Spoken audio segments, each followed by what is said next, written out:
Yes, yes. Big up, big up. The lesson title for today is The Cost of Being Set Apart. So what does it take?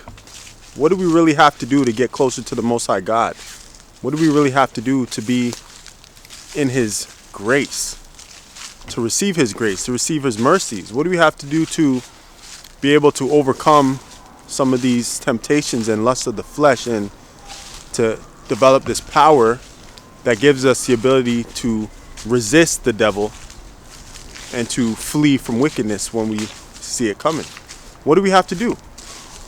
Is this something that we just read a couple books and then we become set apart? Do we have to, do a couple sacrifices here and there? Do we have to, get on our knees 4 or 5 times a day? What does it take? What does it take for us to be in this place with the Most High God, for us to be set apart?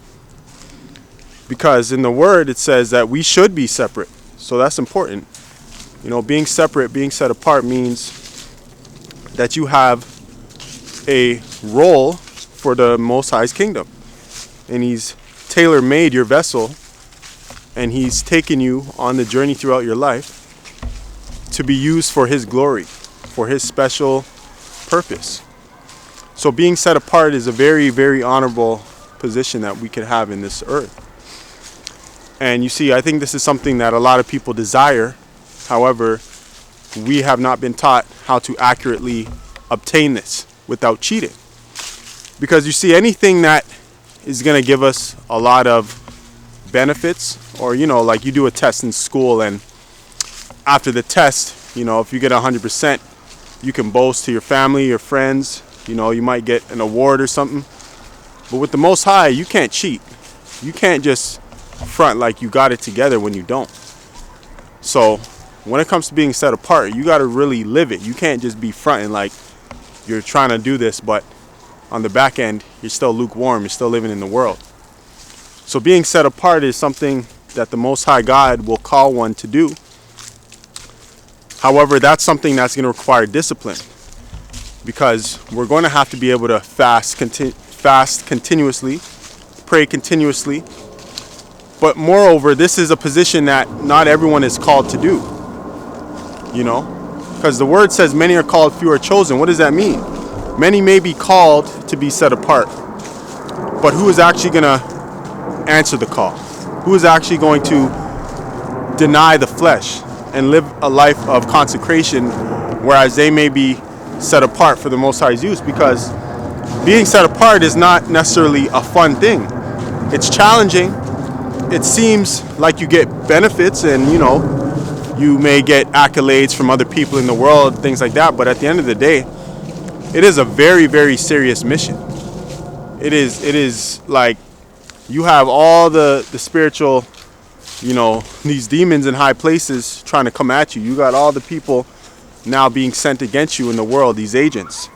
They're going to come try to track you down and find ways to pollute your vessel. So being set apart is not for everyone, because not everyone can handle the amount of adversity that is to come when they realize what they're faced with. And what we're faced with is, again, a lot of these things we haven't been taught. A lot of these things you can't even find in a book. Being set apart means you're going to have to go through things which you can't even read about. I mean, just think about it. Doesn't the Word of God say, for those who believe, greater things shall they do than Christ? So yes, there are going to be miracles that are going to take place on this earth that are greater than what Christ took part in. But you see, to get to that point, we have to get through those small hurdles. To get to that point, we have to really follow the ways and the statutes and the commandments wholeheartedly. And we can't be wishy-washy. We can't be an unfaithful servant.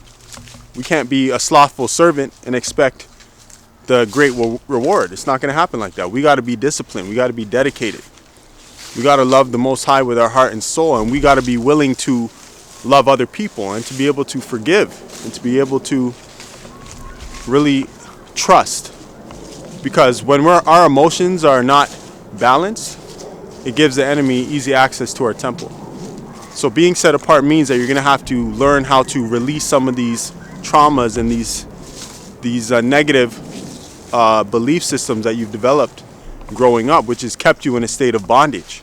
Whether you know it or not, if you have a hard time dealing with your emotions, the Most High is going to expect you to find a resolution to these things, because if you're going to be set apart, you can't be easily moved. You can't be easily disturbed. You can't be easily offended. So to be set apart, you're going to have to really take inventory and ask the Most High to purge you of these unnecessary feelings that will overtake you if you do not find a way to deal with it at the root. All right, so just keep that in mind. If you think you're one of those ones who are set apart, that the Most High God has chosen you, then just stay on the path, stay on the journey, keep prayed up every day. Ask Him to reveal things to you. Ask Him what you need to do next to go forward on this journey in life, because He wants to see you prosper in all your ways. He wants to see you accelerate and to be able to help other people. But He also has to see that you're worthy of this calling as well. All right, this is Quab Gibbs once again. Give me a like, share, subscribe, leave a comment, and I'll see you next time. Peace.